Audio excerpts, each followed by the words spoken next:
Welcome to Two Birds, One Mic, hosted by your favorite hosts with below average IQs, Gautam and Mylan, where we ask unanswerable questions and get questionable answers. Hope you guys enjoy.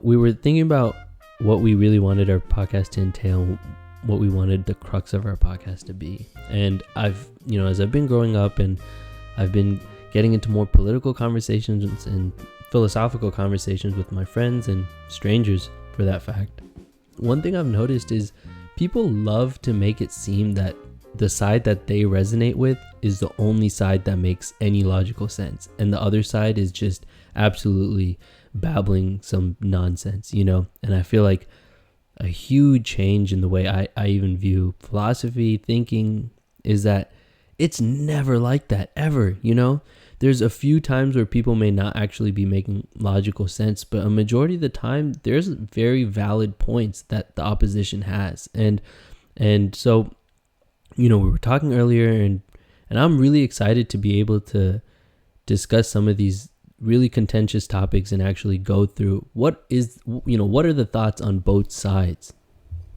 Yeah, absolutely. I mean, philosophies. Well, what we're talking about today is the concept or the topic of, is philosophy useless? And, this is a very debated one. And just like what we want our podcast to be focused on, we're going to be taking both sides within this argument. We're going to give the arguments for, is philosophy useless? And, give some possible arguments against it being useless. And that is the amazing thing about philosophy. We're going to be using philosophy to talk about whether or not philosophy is useless, because the thing about philosophy is it's all about asking questions and working within that gray area that ultimately allows you to get a full 360 view of whatever topic you're talking about. Really consider both sides before you hop to one side or the other. And of course, in humans, there's always going to be bias. We just don't have the ability to be completely unbiased. But the goal, at least, is to step out of that bias, at least long enough and clearly enough to be able to see the other side as something that's truly valid, and whatever argument it is, you will get benefit from being able to see the other side. And I think that even works with really extreme arguments. At bare minimum, seeing why somebody would think the way they do. And so we want this podcast, whatever topic we talk about, we just want to always provide both sides of the argument, both sides of the spectrum. Awesome. Yeah. And so, I feel like as somebody who, you really did put me on philosophy, so I kind of wanted to, get you started first and ask you. So you ended up majoring in philosophy. I wanted to ask you, what are some of the concepts you think have resonated with you and you feel like is something that you carry with you still to this day? Yeah, well, philosophy for me has been a journey that I believe started when I was a little kid, as you've heard me say already, because we've recorded this beginning part a few times. My stepmom, who's a psychologist, told me that ever since I was a kid, the one thing I did was annoy people, which I still do. But the way I did that was through curiosity. I was just constantly asking questions about everything. And as I got older, the questions started to shift and they started to become more focused on existential, metaphysical type of truths. And the thing is, Plato's cave, I think, is one of the best allegories for kind of showing how society is. And that's not in an elitist way. That's just in the reality of, people don't want to focus on these topics. It's not something that's pleasant to talk about. You don't want to be the guy at a party like, hey man, so why do you think we're all here? Like, no one wants to do that. But these were and explain the Plato's cave for anyone who may not know what that is. So I might butcher this, but essentially Plato's cave is his allegory for how I believe he thinks society works. And essentially there are people in this cave bound up in chains, and everybody is staring at these shadows created by some type of figures from a fire, and people are taking these shadows to represent reality, when in reality they are just simply illusions. And because people have lived in this cave for their entire life, they take these illusions to be what things are. And so essentially Plato believes that it is the philosopher who escapes the cave and finally steps into the sun, which he represents as the good, and the sun illuminates all things as truth. And so you see reality for the first time, and it's blinding, it's terrifying, it's scary. You are overwhelmed by the truths that you are now seeing. And he believes that the philosopher's job is to go back into the cave and free the prisoners there. And once he does that, he takes off the chains of the prisoners. Lo and behold, the prisoners are scared to leave because they are scared of what reality truly consists of. So they stay in the cave and find comfort in the shadows and illusions in which they constantly surround themselves with. And not to say that that's the level that I'm at on any extent, because I'm definitely not. But at least in the sense of just asking these deeper questions that I felt like no one was asking. When I first took my first philosophy class, that was the first time I ever really saw people asking these sort of questions. And it was so comforting. And I became enamored with it. And my brother told me, essentially, when I was picking a major for school, pick a major that doesn't feel like work. And so I chose philosophy because it felt like just a great time. It felt like a therapy session, to be completely honest. I was answering these questions and not even answering in the sense of finding concrete truths, but just answering in the sense of finding my own personal truths by examining the literature and understanding that it's not even the truth. It's just something that works for me. So that's essentially how I came to philosophy, which was dope. And so I wanted to, ask you about, answer the concept about, or the question about what are some topics that have helped me. But I want to ask about, you came to being a philosophy minor, kind of towards the end of your college career. So what was that journey like? And, how was that? Yeah. And I think you brought up a lot of really interesting points that I want to touch up on later, especially with the Plato's cave allegory. And thanks for using allegory a couple times. I have never used that in a normal sentence, so I appreciate that. Couldn't tell you what it means.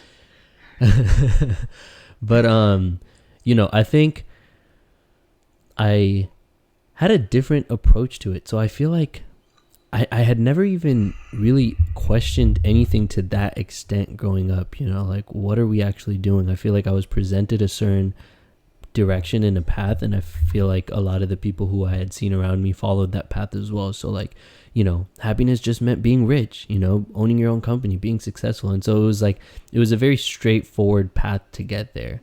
And I think only when I, started, I think the first question I really started asking was it was actually a person who was in my life who actually started making me re-question a lot of the beliefs that I had, be it even subconsciously, what religion, being Hindu is the best, or, these like very narrow-minded upbringing that I had allowed me to think of the world in a very certain way. And when I started actually seeing a lot of cases that completely deteriorated my ideologies, I started thinking like, what do I actually know anything? Like, and that's kind of what pushed me towards philosophy. And I feel like my math background really shined a light on like quote unquote knowing truths. It was like, okay, if 1 + 1 does equal 2, is there something that is similar to that with life? Is there a better life? Is there a happy life? Like, and I think that those were the beginning stages of how I even entered that whole realm. And now, a couple years later, now I'm like, geez, even those things make no sense to me anymore, And so I would say, and I actually wanted to touch on one thing you were saying earlier, how your brother had said, major in something that doesn't feel like work, And I wanted to say that philosophy, and to touch on one of the use cases, I feel like, and I want to hear your opinion on this after, I feel like there's not necessarily a specific job that it would help on. I think it helps in every aspect of every job. If you add whatever you do, a little philosophy behind it, or like, I guess when we say philosophy, why don't you answer this question first? What do you even mean by when you use that word philosophy? Yeah. What does philosophy mean? Man, that is a question. The joke of philosophy is that philosophers can't agree upon anything, and they can't even agree upon what philosophy means in itself. There's just a bunch of people standing in a room asking a bunch of questions that they never get answers to, which is probably true. But, I do think philosophy is a very eclectic practice that has a lot of different ideologies that make it what it is. Back in the day, philosophy was, it was science, it was psychology, it was math, it was all that put into one. You studied philosophy for that. And slowly it has started to get more and more.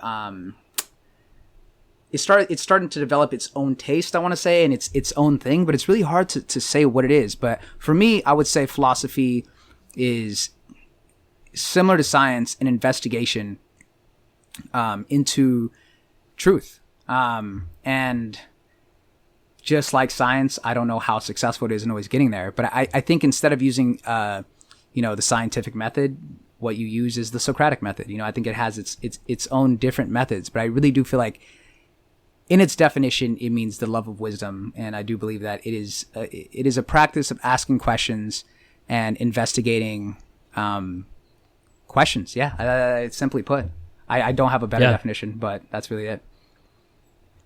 And I think that's like well put, because when you switch it into that angle, because I've spoken with people and I feel like philosophy is one of those buzzwords that like irks people. Like I feel like a lot of people who are like, I'm a grinder, I get things done. That word philosophy just is like a word that triggers people. It's like like philosophers, like that word is just for people who think they're better than others. They don't actually ever do anything. I don't know if that's just my experience, but I feel like I've interacted with people who that word kind of rings that bell for them. And I feel like the reason is because the way you made that distinction is just the love of wisdom, the love of learning, where when something is given to you, just purely accepting it at that face level is not actually a love for wisdom. So, no matter what it is, no matter what field, and I see this a lot in math, where like if a given proof or a given theorem is given to you, there are a few students who actually go out of their way to be like, why is that true?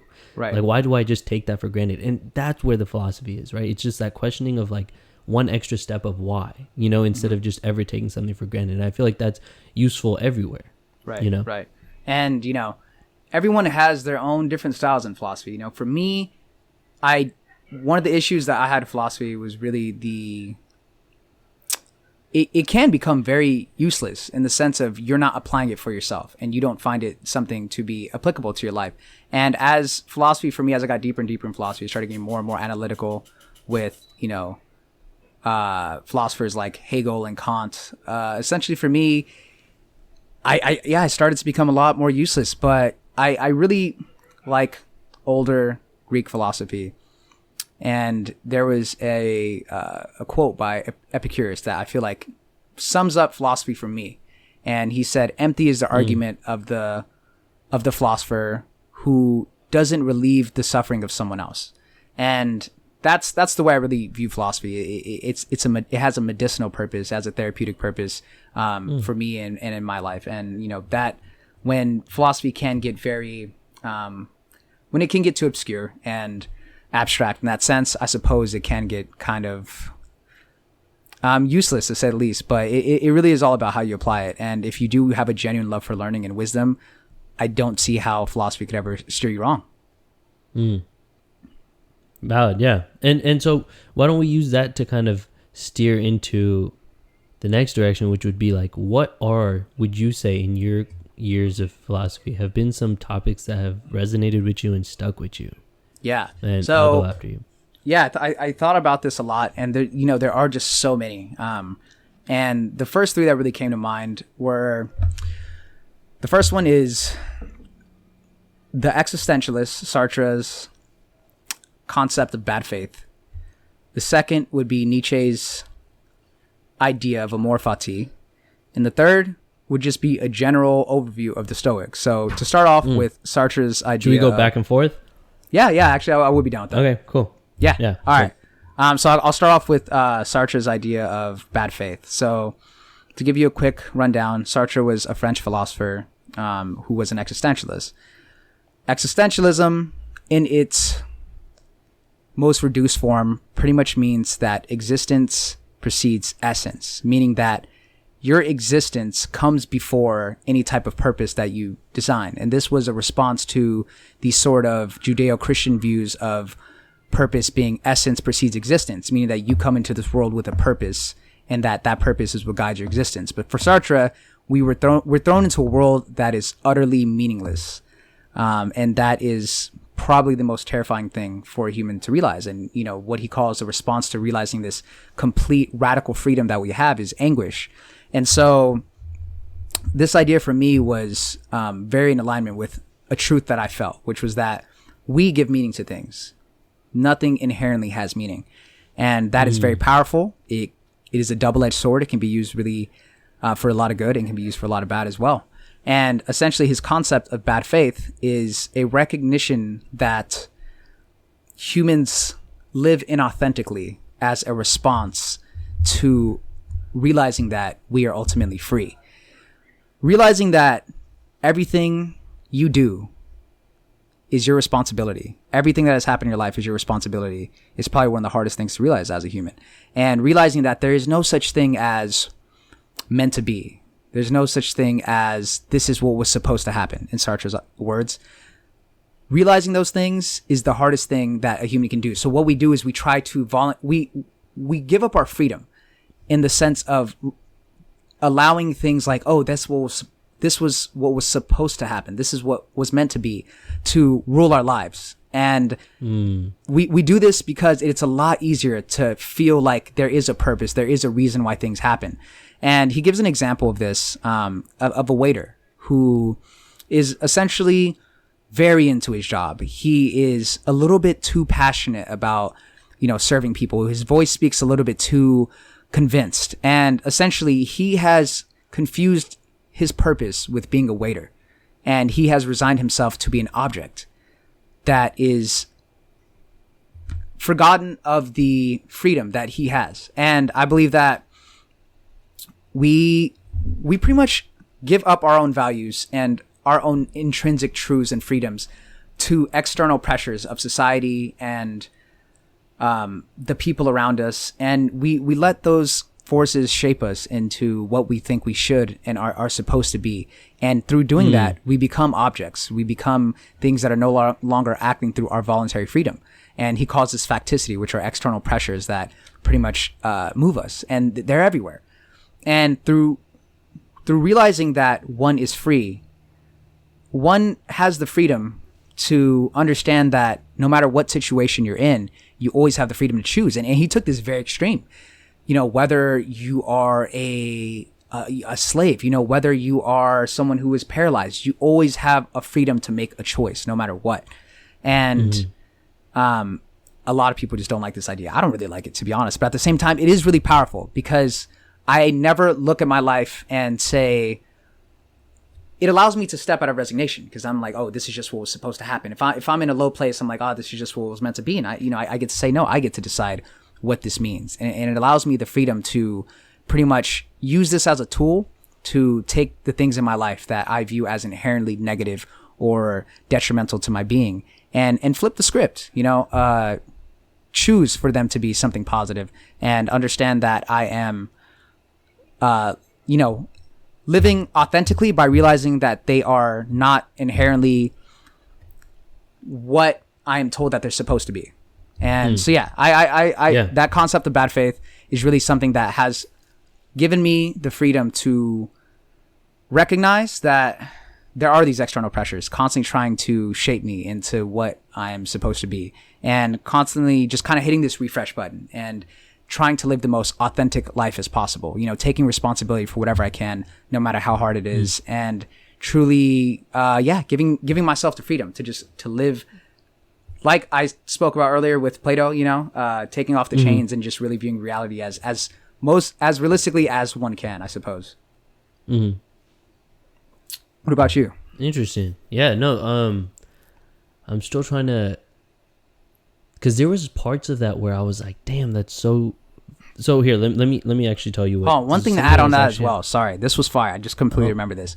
Yes. One thing Sartre said is that freedom is bad faith is paradoxical and inauthenticity is paradoxical because we use our freedom to constantly give up our freedom. And I thought that was very interesting. Interesting. So on what you were saying, I was actually talking to this a friend of mine, and she was basically explaining to me why it's so difficult for people to understand the experiences of victims. And this conversation had started not philosophical at all, but somehow when she told me that, it blew my mind. And I think it has a lot to do with some of the topics that you were talking about. And she was basically saying that for somebody to accept that a victim played no role in assault would be the same as to be accepting that sometimes things happen out of just straight randomness, straight chance. You know, and I feel like she was saying that that's why it's so easy to be like, oh, it's because you were walking late at night. It was because you're dressed like this. Because it's so much easier to stay on the side that, you know, you cause what happens to you, as opposed to fully accepting the fact that everything around you could just be out of chance. Like every single thing that has happened up to this far could just be a bunch of coincidences that have just lined itself up, you know? And I feel like when she said that, I was like, damn, like maybe that sounds very true, you know? Like that is why it would be easier to blame somebody than to be like, you actually did literally nothing and that just randomly happened to you. There's no purpose, there's no meaning behind it. It just happened. And I feel like that explanation of it gave it a very existential twist as well. You know, what are your thoughts on that? Yeah. Dang, that's very heavy to say the least. But I do think that, you know, there is this, when, you know, for Sartre, I imagine when speaking about meaning in things and randomness, you know, what I really like that he does is he makes this dichotomy between objective reality and subjective reality. And in a metaphysical sense, I believe that, yeah, that's what he would say. You know, there was no meaning behind it. There was no reasoning. There was no, this happened because of this. It just so happened. But in an objective sense, but in a subjective sense, I suppose I do believe that there are cause and effects to things. They're not determined, you know, but I do think that in a sense, you know, humans do this because of that. Whether that is justified or not is a separate conversation. But like, nonetheless, I don't even belief. Right. But I don't even think that's absolute because, you know, the causes that could cause someone to do something could be completely random, or even them, you know, a thought coming to fruition to them in that moment could be completely random. But I suppose I do find it very hard to think of things that are just completely random, at least for humans, in terms of thinking, because it does seem like everything we do, this was caused because of that. You know, we're doing this podcast because blah, blah, blah. It seems like you could always track something back.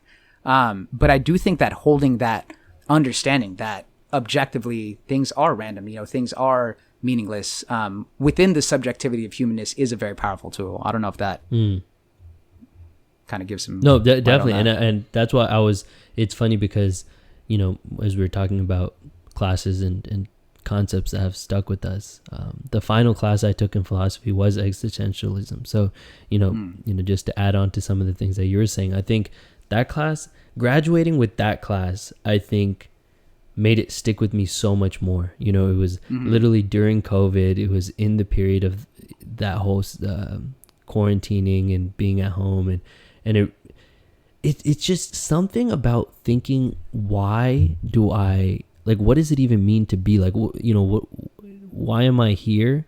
And I think existentialism very much focuses on that, you know, and it really starts making you question I feel like the other classes that I had taken didn't really question, like, what am I actually doing with my life as much as existentialism did, you know? And I think primarily for me, you know, growing up, I was very like success driven, whatever that meant, whatever success meant to me. It was like, that is what gave my life purpose. My life just came down to, I need to accomplish something so one day I'll be remembered in the future. That's it. And then I take this existentialism class and I'm just like, why does that matter? You know, like in the big picture of things, like what is the purpose of me even being here? And I think, and the main concept I actually wanted to talk about was Heidegger's concept of like being in the world. And excuse me. You know, I know for a fact I won't be doing it justice because we read one chapter over like 3 weeks or 4 weeks, and it was like maybe 25 pages, and I was still like, how did this man just come up with all of this like over a couple years? It was amazing. But this was the idea that I think stuck with me the most, because we had to actually write a paper on a hammer. He gave like a hammer analogy example. Do you remember that by any chance, the hammer one?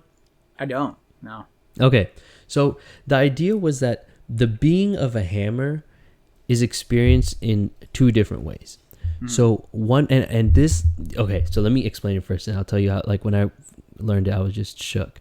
So the being of a hammer, when it works, when it's fine, is that it just does its job. The hammer's being is just, I need to fix this nail. Boom, it works fine. But then the actual presence of the hammer itself is felt much more when, for example, if it is in the way, or if it's broken, or if it's not working the exact way you want to, you are much more aware of the being of the hammer itself. And I think this is extremely true with everything. For example, my back. I just pull my back like crazy, like out doing nothing. But until then, I wasn't actually aware of the fact that I had a back that like I'm not constantly walking around everywhere like, oh, this is how my back feels. Like, but as soon as it stops working, now I'm aware of it. Like, it's being completely changed, like it's brought to front and center of my attention or of my awareness. And that kind of started making me think like, geez, like my whole world, everything is just based on these two different types of being, right? Where the first type of being, where the hammer is always existing, whether it is in the way or whatever, like even if I'm not aware of it, it is still existing somewhere, is not the way that I actually go through the world. Where like the people in my life, everybody only exists as so much as their place in my life. It's not that they exist out of it as well. You know what I mean? Where it's like all of these things exist outside of my perception, outside of just my interaction with them. So like a tree exists even if I never actually come into contact with it, or if I ever, and it's not just like, that's what I'm saying. I don't think I'm doing the concept justice, but do you kind of understand what I'm saying? Yeah, I think so. Yeah, I mean, what it kind of makes me think of, sort of, is how something isn't really something doesn't really matter. Like, something isn't really a problem until it's a problem. Like, for example, a pimple, per se. Like, it's not necessarily good when the pimple is gone, but it's bad when the pimple is there. Exactly. And that's what got me, like, I feel like that one concept, which we had just done, maybe for a third of the class, was just like, I can't even pinpoint exactly what that had, struck in my brain, but I definitely remember like looking at everything differently from that point on, where be it people, be it objects, just where it's like this particular thing has meaning outside of my experience with it.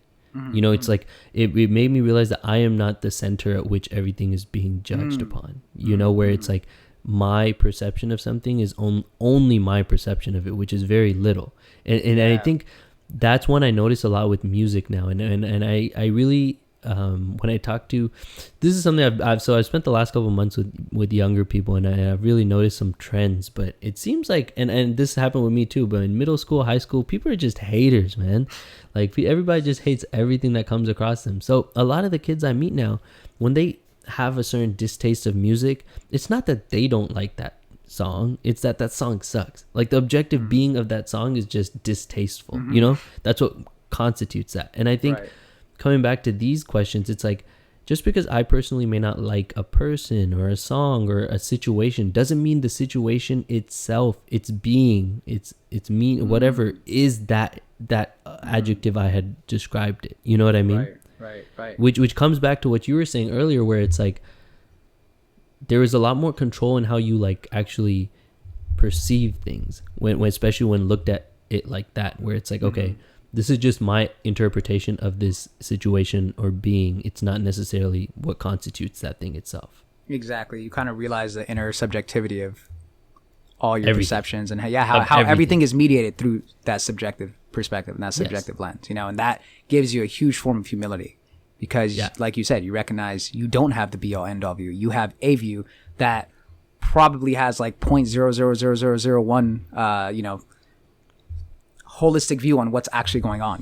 Like, what do me or anybody in middle school actually know about critiquing like the quality of a song? Like, what actually goes into that process? What what is quality composition? What is quality lyrics? Like I totally agree with that 100%. Million questions after, exactly like what you just said. Like, you start asking that, all of a sudden it's like, geez, there's a million questions. What you just talked about, like rating music, there's millions there, and exactly. It's like, and I think so that really blew my mind, and just humbling, honestly, very, very humbling, in that my opinion is just a opinion. It makes me think about I don't know if you can see it, but this tattoo, the Sonder tattoo I have, and pretty much what it means is it is the awareness that you are merely a background character in everyone else's story in life, that you are not the thing that everything runs around, that it revolves around. The world, essentially, the world does not revolve around you. Just like you view somebody as a background character in your story, you are simply a background character in someone else's story. And it's that reminder to be humble, to understand that your ego has this strong urge to manifest itself as a god, but simply you are dust, to say the least. Which I guess for time's sake, I'll hop on to the second Good idea. thing that really helped me in my life with philosophy, which was Nietzsche's concept of amor fati, which means love your fate or love of fate. And this concept for me is probably one of the hardest ones to implement, because Nietzsche says that his formula for greatness is to love your life. No matter what happens, backwards, forwards, left, right, you have a full loving for everything that has happened to you. And it's kind of this sense that nothing in life happens to you, everything in life happens for you. Everything in life is a blessing, nonetheless. Everything in life is something that you should be grateful for, no matter how bad it is, because it is your life. And that concept for me, it allows me to take everything that comes my way and use it as a tool to be more and more powerful. When anything happens to me, I understand that, like I said earlier, nothing is objectively bad. It's simply just something that happened to me. How can this be something that's good for me? And as you go further in life, you look back at everything. And I realize in life that this is kind of a formula. Your past experiences plus your current perspective equals the quality of your life. And if you have a good current perspective on like how life is, then everything that happened was great. And if you have a bad perspective on how your life is currently, everything that happened to you is shit. And when you take this love your fate perspective, it kind of allows you to look back on everything and realize that everything that happened then lifted you to where you are now. All of the traumas that you went through, all of the hardships, looking back, it benefited you, and all the hardships that you're going to continue to go through, one day you will look back and recognize the power in these situations. So in realizing that now, you should be able to carry that like a tool, like a weapon against all the hardship that comes against you. You should be able to slay it with the might of knowing that one day you will look back and appreciate this. It reminds me of this quote from, what was his name? Totally. Okay. Anyways, the quote was, it was Freud. The quote was, one day the days of struggle will strike you as the most beautiful. And that, I think, really sums up the amor fati mindset, to say the least. And he was inspired by Stoics and people who really believe that you shouldn't focus on the bad things about life. You shouldn't focus on the hardships. You should take them and really try to use them to your advantage. So that's something that has really been a powerful tool, and arguably one of the hardest things for me to implement, that I constantly find myself trying to come back to. I mean, it's a superpower. I mean, that specific one is a superpower, and I feel like a perfect place to basically try all your philosophies is while driving. And so one I use a lot when I get stuck at a red light that I really wish I didn't. I'm like, whatever happens to me in the future only happened to me because I got stuck in this red light. So right. I'm thankful for this being stuck in this red light. And I think that's what you said. And you actually were the one who brought that up in one conversation that we were talking. And I think it has changed my life. Like, where when bad things happen to you, if you're happy with who you are at a certain future moment, it is actually only because of every single second that had happened before then, Right. And so I just want to add this to what you were saying, and I like to trip people out with this. So when people are like making a decision, like picking over food or something, I always tell them, like, the entire fate of the universe will change based on the decision that you make. And that's actually truth.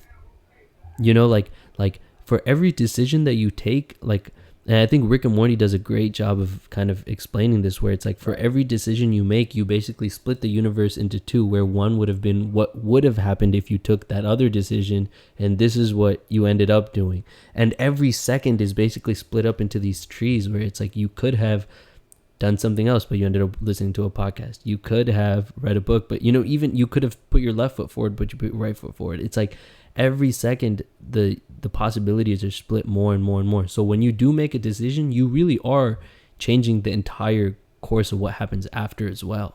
And I think the reason that's powerful is because, one, even if you do make the wrong mistake now, you never know what that could actually lead to. So sometimes, like, when you're in unfortunate situations, that actually could have maybe opened up an entire, I'm just saying it's possible. I'm not saying it has to, but it's possible that opens up a lot of whatever you want in the future, and Absolutely. So that's why it's like being able to take on negative situations and make the best of it is a superpower that will, like, the more you live that, it's just life becomes easy.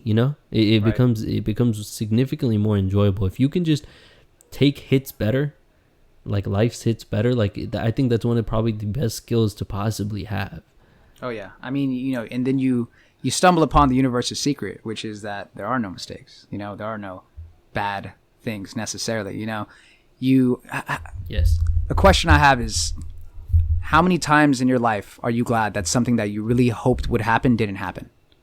Because you are where you're at now. Something that you really truly were banking on, and it fell through. Or some mistake that you really didn't want to happen happened, and you are where you are now. And what you got out of that was some really, really hard lesson, or an opportunity that you didn't see the value in, that ultimately ended up being more valuable than the latter. How we decide life should go isn't always the best of how life should go for us, and no matter what, this is just the truth. Whatever scenario you are in, your brain will find a way to justify that is the best scenario, and you should own that. You should truly own that everything you're happening to you, whether or not it's a lie, it is a lie, probably. It doesn't matter though, because again, this shit's all made up anyways, right? All the meaning is made up.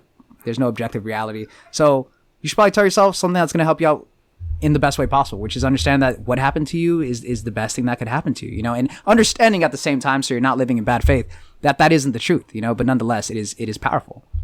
And going on that, I kind of want to touch on the next subject of mine, Absolutely. Which is ethics. I think that class has changed the entire way I not only look at the world, but I look at people who disagree with me.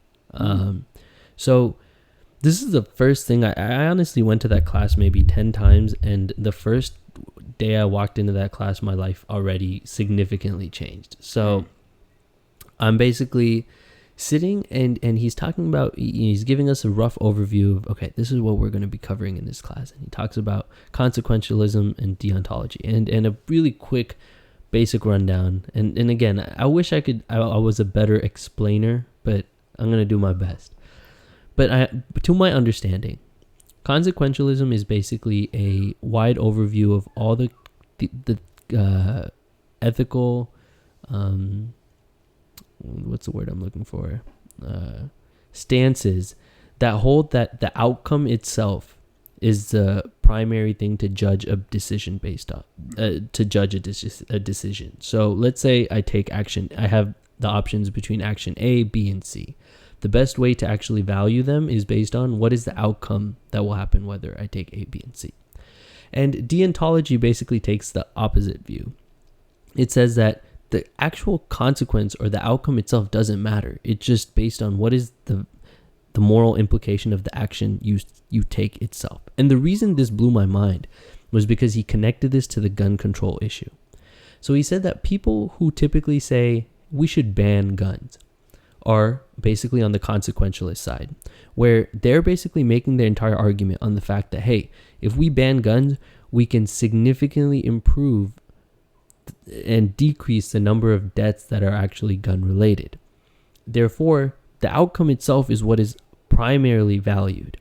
While people who say, hey, we should not ban guns because that would be the government imposing a bunch of regulations on humans, would be deontologists, who are not saying don't focus just on the outcome, but focus on the actions itself. What is actually happening by the fact of you saying the government should have the power to control us from owning guns? So what the teacher said basically is that even though on the outside these arguments seem like they're talking about the same thing, it is rooted in something much more deeper. It's actually an argument between should we be consequentialists or deontologists, which is something that nobody has a right answer to, which is why no matter how much we argue about this, we are fundamentally arguing over two completely different things. Which then started making me realize, dang, like a lot of the things that people are talking about actually have nothing to do with that concept itself. Should we mandate vaccines versus should we not? It's not actually a conversation about vaccines itself. It's a very deep philosophical question, you know? And that really made me understand, like, hey, like I should never take somebody's argument for any of these things for granted or take, you know, just immediately write them off and actually give them the respect that they deserve, because all of them are in some ethical platforms very valid arguments to make. 100%. I mean, yeah, I mean, what, you know, when I think of people who argue in relation to vaccines, you know, like, oh, I don't want to be forced to, you know, take a vaccine. You know, the first thing you could do is have a judgment about that, or you can examine what is behind the message that they're saying, you know, and for example, you know, the moral or ethical school of libertarianism would be like, yeah, hey, you know, you're infringing upon their freedom if you make them, you know, take a vaccine. But in libertarianism, it's just like everybody has a freedom, you know, that's given to them from birth. Or utilitarianism would be like, hey, the consequences of people not taking a vaccine is so detrimental that it's not ethically valid or justified. And you have to, just because somebody says something, you know, having philosophy is amazing because you really get to look at the background of people's, you know, intrinsic moral systems and, you know, maybe even come at it from that standpoint, which when you come at it from that standpoint, without a judgment on the person. Exactly. And when you come at it from that standpoint, because as you know, in philosophy, for example, if you're arguing in a paper about the existence of God, you're not going to be like, well, we don't have any proof for God. God doesn't exist. You know, that's not what you're going to do. What you're going to do is, you know, say you're arguing against Aquinas' theories of, you know, the existence of God, per se. You're going to go within that system, and that's how you argue against it or for it. You know, you can't just come at it from this external thing. Same thing with ethics. You know, if someone says, hey, you know, I don't, you know, believe in vaccines because someone should be able to take away my freedom. You know, you have to come at it from that point of view as well. And in understanding them, and if, you know, maybe if it is something that is better to do, you know, that you guys come to that conclusion in within that system, then, you know, it's something you come to conclusion. But it'll help the person understand you better as well when you're talking to them, you know? Yeah. And I would say that is exactly why I think that specific class is something that is going to stay with me for the rest of my life. It's not something I just learned in school and I was like, all right, whatever, I'm done with my essays. It's like something that now I'm able to actually analyze so many people's arguments without being like, oh, they think something differently than me, something must be wrong with them. It's like, okay, under what ethical system would what they say actually be the best answer? You know, and right. Then it becomes a conversation of in what situations is, you know, which ethical system the best. Exactly. And yeah, sorry, what? Oh, I was just gonna say, yeah, and it can get very complicated from there, but continue. Definitely, and very interesting, but that's where like the conversation has to begin, you know. And I think that is one thing that I try to do now. I think, especially when it comes to right now, the most common conversations I think politically are gun control and vaccines and mandating masks. And I think when you move it away from that specific topic, which oftentimes has a lot of like associated emotions, associated baggage, and you move it away to something that's more theoretical, then people all of a sudden are like, I actually don't know. And a lot of times people will actually say the opposite of what they're arguing for in relation to that exact thing that they're talking about. Definitely. You know, definitely. So when you move away from the specific example of vaccines to something more like how much control should the government have over its citizens, then all of a sudden you'll see that people don't really have people have very conflicting views. 100%. And then once you move away from the moral implications of any viewpoint or standpoint, you know, when you can take it abstract from the emotions, you know, people can actually look at it a little bit more soberly, will I say. And yeah, so to go on from there, you know, that's an amazing point. The last thing that I will say has really stuck with me, and I really want to incorporate some like Eastern philosophy views, but we'll save that for another topic. But what I will say is, I think, most people, this is probably one of the things that I feel like most people know from philosophy, which is Stoicism. Stoicism is essentially a school of thought that kind of started with Socrates, kind of not really. It has philosophers, like, the reason why I really like it is it has philosophers like Marcus Aurelius, who was a Roman emperor. I think his reign ended around 180 AD, and he was considered one of the last 5 great rulers of Rome. And after that, it kind of started to decline. And you have a king who is taught Stoicism and becomes a Stoic example. And then you also have Epictetus, who was a Roman slave who was also Stoic, and their writings essentially say the same thing. Slave or king, you have the freedom to choose. You have the freedom to act in accordance with wisdom and virtue. You are guided by, you don't have to be controlled by these external forces. The things in which, they talk about impressions, which are these thoughts that kind of pop up to the surface, and we have the ability to kind of ascribe to them or not ascribe to them. And Stoics really believe in living in accordance with nature, understanding that we don't necessarily have 100% control over what happens to us, but we do have our control over how we view what happens to us. And for me, reading Stoicism and, hearing quotes like Marcus Aurelius's quote where he says, the quality of your thoughts determine your happiness, or something like that. And hearing quotes like Seneca saying, we suffer more in imagination than in reality. It really helped me understand the power of the mind, and helped me understand that we have the ability, and this is where cognitive behavioral therapy comes from, actually. Albert Ellis and Aaron Beck, who are the creators of cognitive behavioral therapy, pretty much took a lot of their foundations from Stoicism. And that's why it's so in line with understanding that the thing itself is not good or bad. Your thinking about the thing itself is what is good or bad. And you constantly have the choice to change the way you think about any situation. And like all these things that we've been talking about, it's a superpower once you can ascribe to it. You can apply within this an amor fati type of perspective. You can apply within this a bad faith type of perspective, and truly allow yourself to reap the benefits of being able to change your mental impressions at any chance in which you want. And so, yeah, I would say that's a quick overview of the 3 things in philosophy that have really changed my life in a way that I don't think I will ever be able to fully express, and in a way that isn't something that's quantitative at all. Man, that's big facts, man. I think, I want to touch on the Stoicism point too, but what you really said right there, like, where there are some things that you cannot show to somebody, like, hey, like, because of this, I increased my salary by $10,000, but I think what philosophy can help in, and I believe this is in my experience. I don't know if this is true in everyone's experience, but I think it has helped me in my ability to, my discipline, my work ethic, and just my overall satisfaction with life, I think, and those are things, none of those can really be measured. And so I think that those are all the overall benefits that philosophy has given me.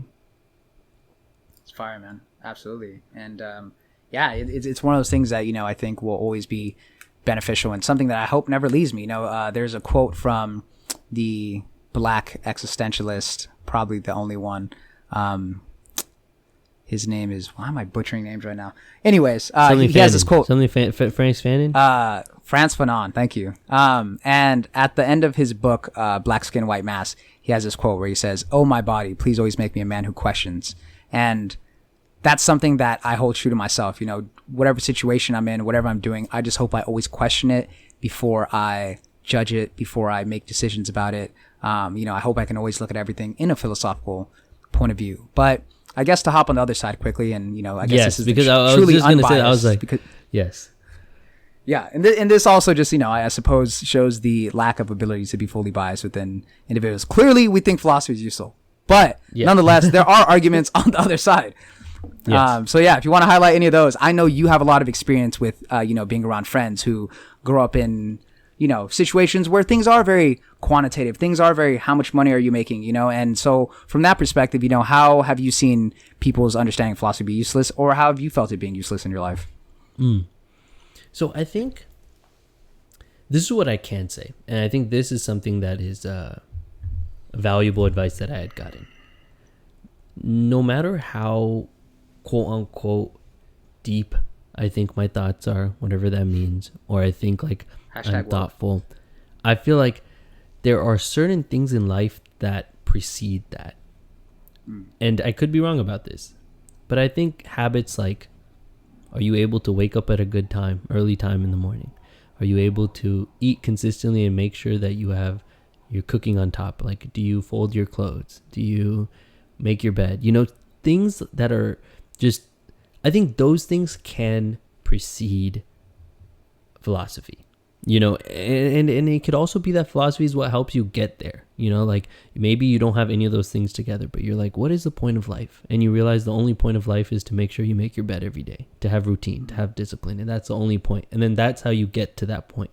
But I think that, no matter how much you think, like, I feel like I do experience this with some of my philosophy professors. Like, they definitely felt like, they'd be preaching all these things about how, like, there's no good and bad, but at the same time, it would seem like they felt like they were a little bit better than the students that they were teaching to, even though they would say, like, there's no one who's actually better. And which is why I would say that I feel like oftentimes, at least in my experience, and this is why I can't speak for philosophy or philosophers, because maybe I'm the only one who acted like this, but I feel like philosophy is really great to come to after the discipline and the work ethic for a life that should be questioned. You get to that point. I don't know if that makes sense. Yeah, I feel like you can do so much questioning before you actually ever like live healthy habits. Yeah, like exactly. You could question so much and then just push yourself into like alcoholism or something. Something that just pushes you into a farther corner than not questioning would have actually done benefit for you. Right. I mean, one of the issues with philosophy, and this is where the philosopher Charles Peirce kind of deviated from the typical direction that philosophy was going in, is at the end of the day, what is practical and what isn't practical, it's really up to you. But philosophy can get super impractical. And like you said, if you're just kind of in this recursive loop of asking questions that you don't get answers to, and then just asking more questions to them and not doing anything with those questions, it can be very useless. It's all about what you can get from the questions. And if you're just asking questions for questions' sake, what are you doing with that? What is your life looking like? Are you Diogenes, who's, just like laying in his own filth and shit and, just asking these questions and not doing anything? Or are you going to be somebody who does something powerful with these things? Are you going to heal yourself? Are you going to help the people around you? Are you going to change the world in some way with these powerful questions? Because questions are powerful. They're arguably maybe one of the most valuable commodities, but it's all about what you're doing with them and, what answers you're getting and what you're doing with the answers. So I really do agree with that. And, I think that one of the most common things that I imagine both of us have gotten is, or at least from being a philosophy major, blah, blah. What are you going to do with that?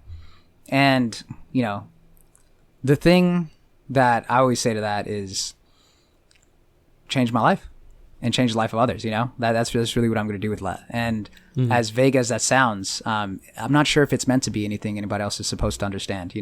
I think that if I could sum up what I got from philosophy to someone with a response like that, it would lose the magic that I think it holds inherent to itself. It is something mystical in a sense, as much as I don't like using that word.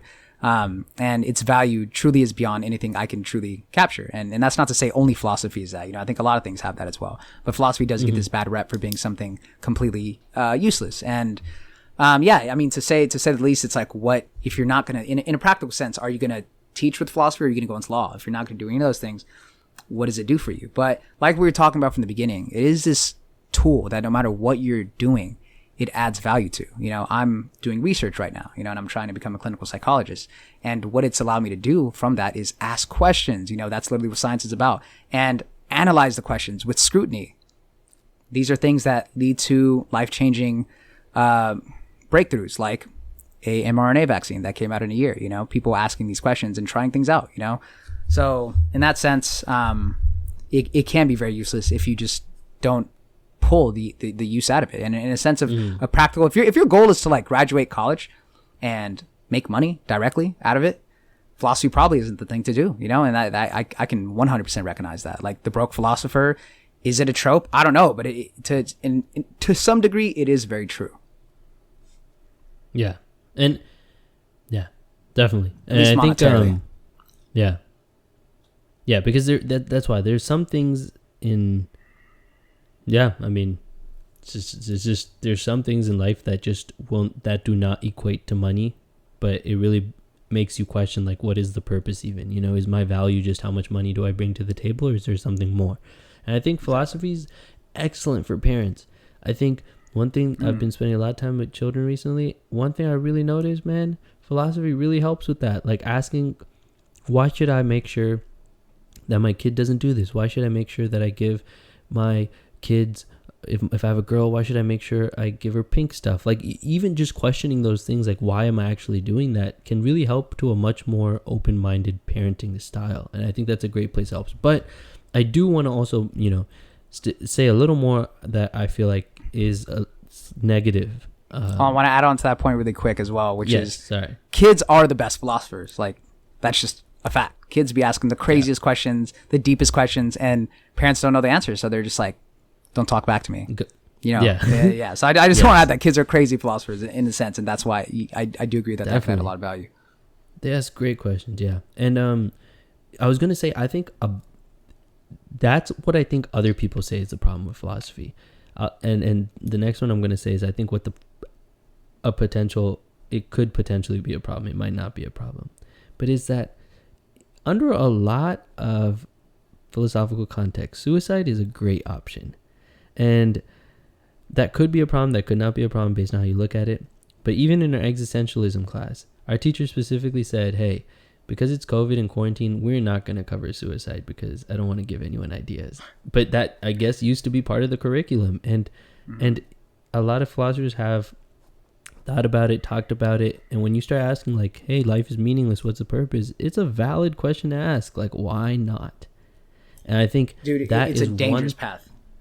Yes. And I think that is definitely a dangerous part of philosophy. And not only that, and I want you to touch on both of these. I'm going to bring up one more, and then I really want to hear what you have to say. I'm reading Crime and Punishment. And I think this is also, I finished Crime and Punishment, but this is also another big problem that comes with philosophy. Where if I believe that what I think is genuinely the objective truth, and that as my given right and in my ethical stance is very, very acceptable, and it's what I ought to do, is just to terminate, have a genocide of people, or to kill people to benefit myself because my benefit outweighs their loss.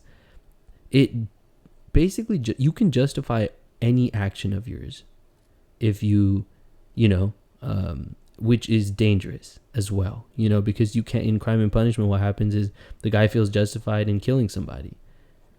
And he goes about the whole book saying that, hey, like, I think that in the gain that I get from killing this person much more outweighs the loss that is actually accrued from killing, And so if you start thinking like that, there's nothing that stops you from doing those actions.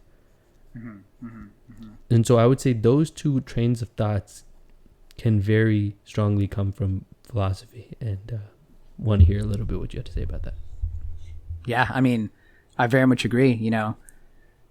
Philosophy, and definitely depending on what school you're looking at, but especially the newer schools like existentialism. Existentialism is a very powerful tool on both sides. It truly can be something that pulls you out of your depression. Helps you realize that you're not a bad person because of this, or that this person doing this to you didn't necessarily mean that. And relieve so much of the ailments that you're suffering from. It can be so powerful in doing that, but at the same time, it can justify a lot of terrible behavior. It can lead to an extreme nihilism. If this is the difference between existentialism and nihilism. Nihilism is like, hey, shit doesn't matter, that's it. And existentialism is like, hey, nothing matters, but we give life meaning to ourselves, and that's where the value comes from. But if you just kind of hop down that road of nihilism and are like, hey, nothing matters. There's no reason I should not shoot these people up. There's no reason I should not view a human as equivalent to a ant on the ground. And within that school of thought, you know, it's hard to fight against. You know, to get a little bit lighter, I guess, in the sense of this is, you know, Thanos from the Avengers. Like, Yeah. hey, Great. his philosophy was great. You know, he was like, dude, there's just not enough resources. There's too many people. Like, I got to take y'all out. Like, I'm doing this for the greater good. You know, it was a bit utilitarian in that sense. And he just let it loose. And, you know, I'm not sure if the Avengers were like correct in like going back and fixing that. You know, that's the thing about heroes that I recognize is like heroes aren't always like the smartest people. Like, I don't think they really think about things. And I think that's what people like about them. They kind of just act. They kind of just do. It's always kind of the person sitting back like, I don't know if we should do that like nobody likes. But, you know, Thanos had a really powerful philosophy. Would be awesome. In the books. But yeah, Thanos had a really crazy philosophy. And it made a lot of sense. And that's the thing that gets really dangerous is when you do have people who are quote unquote bad, who have really good reasoning behind what they do because they are looking into these types of things. It can be really dangerous. And that's just a fact. You know, with suicide, it can be very dangerous. In relation to bad faith that I was talking about earlier, you can say, hey, I can't kill myself because, you know, my purpose to be here is to take care of my family. And bad faith would be like, nah, that's a lie you're telling yourself. There's no purpose. Like, you just something you made up. It doesn't matter. Like, it's dangerous, you know? And of course, you understand in that sense, like, hey, this is a meaning I've given myself. But objectively, like, that's what existentialists would say is not the case. So, like you said, yeah, it can be a very, very dangerous tool if you don't use it correctly. It's a very powerful weapon, you know? It's like Thor's hammer. Yeah. Like, only the worthy should wield it, I guess you could say. Not anybody could wield it, but you got to know how to use it, to say the least. Yeah. And I would say that is definitely, after studying, you know, whatever, a little bit of philosophy, being introduced to it, I would say those are much more dangerous than the one of, oh, like, you won't do anything. You know, it's more actually the idea that I could do anything. Could do anything. Anything is justified. I have total freedom. Yeah. Yeah, exactly. That's huge, man. Man, podcast number 1 goes down. I'm excited to come back to the drawing board and, you know, learn from this and keep moving forward. But what are your thoughts overall?